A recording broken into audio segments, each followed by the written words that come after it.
Hello and welcome to Quick Hits with Optimistic Rick.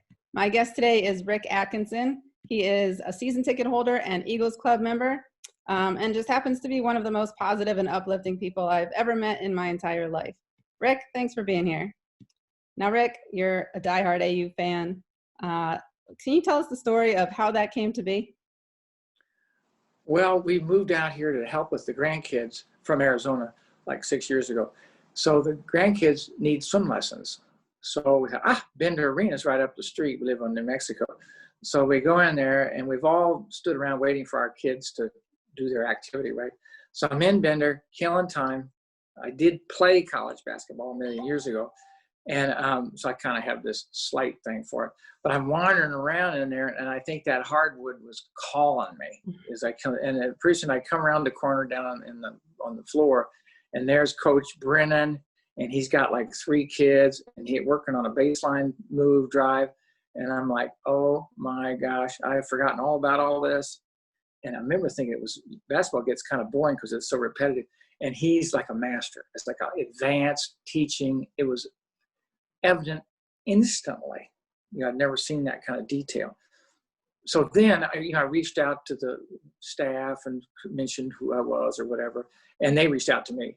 And the next thing, hey, you want to come to practice? And I, whatever.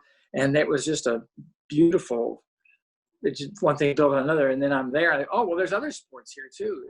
So hey, I like it at all. It seems to be a volleyball program, and so forth, and so that's been a lot of fun. And you do live right down the street from campus. I mean, what's it like living kind of in a college neighborhood? You see these student athletes all the time. And that's a unique relationship for a fan. Yeah. Of course, it's all kids, all AU kids. But then there's athletes. I have a soft spot for them, and some of them live in the building. So it is pretty special to go watch them play volleyball, field hockey, basketball, and then see them that night, see them the next day. Maybe they messed up, or something, or it was a hard loss. And so it's just nice to be able to say something to them, and they know you, and they know you were there. If you go, people came and watched me play back at Indiana University. The people are warm. So I'm trying to duplicate that warmth. I see you playing. I see what you do.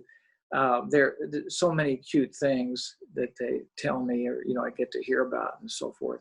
And the frustrations. I remember when they got to go to the NCAA tournament. Oh my gosh, that was quite a. I went up for the drawing, and it was the last.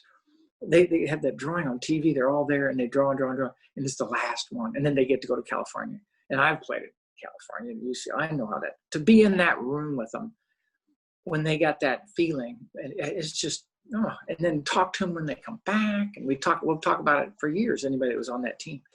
And they'll do something heroic or they'll dribble it off their foot at the tough time. It's just very special. Like, what are we going to do about this team? What are we going to do about that? Hey, the zone defense is kind of a problem. Yeah, I know. We need to pass it over here. Yeah, I know. So it's a real treat, to say the least. Well, that's it for this edition of Quick Hits with Optimistic Rick. Join us next time.